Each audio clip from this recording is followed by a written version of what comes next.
It's news time. Information is power. Be current. The news headline. US, UK government take position on Nnamdi Kanu's request to attend its court trial. The news in full. The request by the detained leader of the indigenous people of Biafra, Ipob, Nnamdi Kanu, for the UK and US government to directly observe the proceedings of his trial at the Federal High Court in Abuja has been turned down. The embattled Ipob leader, through his lawyer, had asked representatives of the United Kingdom, the United States and the United Nations to attend his next court proceedings. Nigerian News reports that Barrister Ifeanyi Ejiofor wrote the letters to the two countries and the UN on behalf of the Ipob leader. He stated that officials of the Muhammadu Buhari administration have made unsavory comments about him, stressing that it has become important that truly democratic institutions of the world send representatives to observe proceedings of his trial. However, it is understood that both the US and UK have turned the request down, and the US Embassy and the British High Commission in separate statements reviewed the positions of their countries on the matter. While the United States said it was limiting its employees from attending public gatherings, the United Kingdom explained that it does not normally attend a court case involving a British national. The Punch reports. Also, the US mission said that while it's closely following Kanu's trial, it is limiting its employees from attending public gatherings. The US mission Nigeria is following the trial of Nnamdi Kanu closely, and the US Department of State Service is limiting employees from attending public gathering. It said on its part that the British High Commission said it doesn't attend the trial of a British national, and it is only observational capacity only.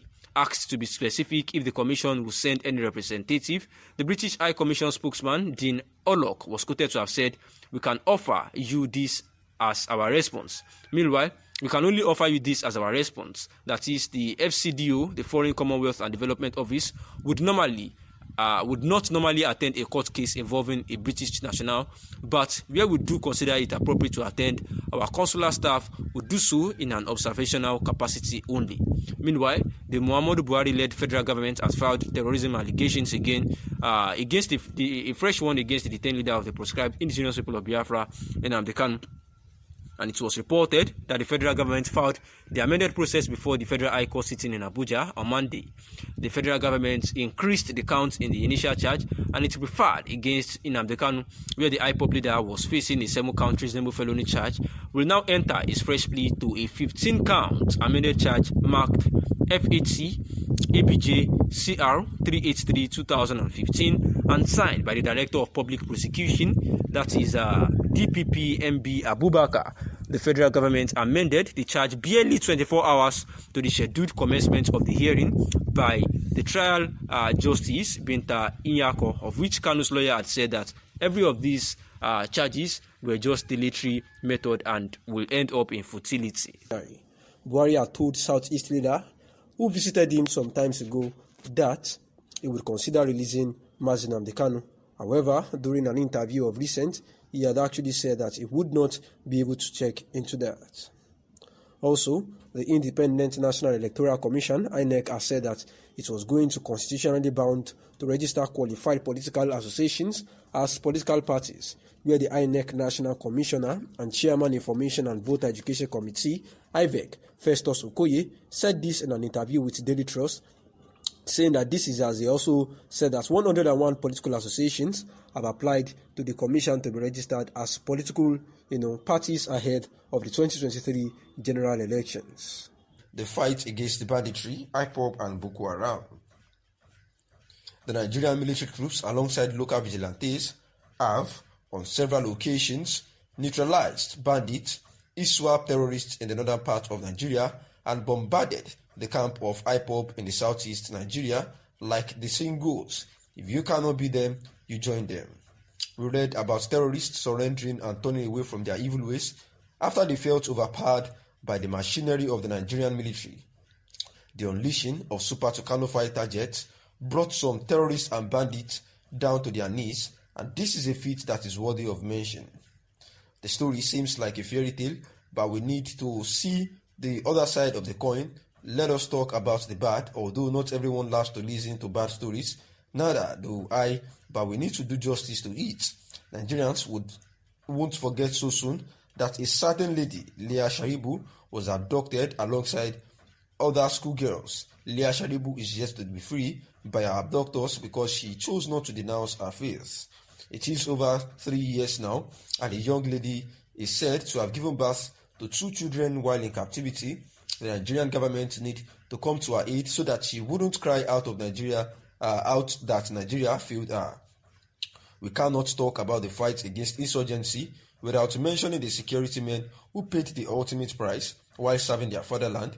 It is so unfortunate that these brave men were burnt offerings to the gods of evil by these unscrupulous elements.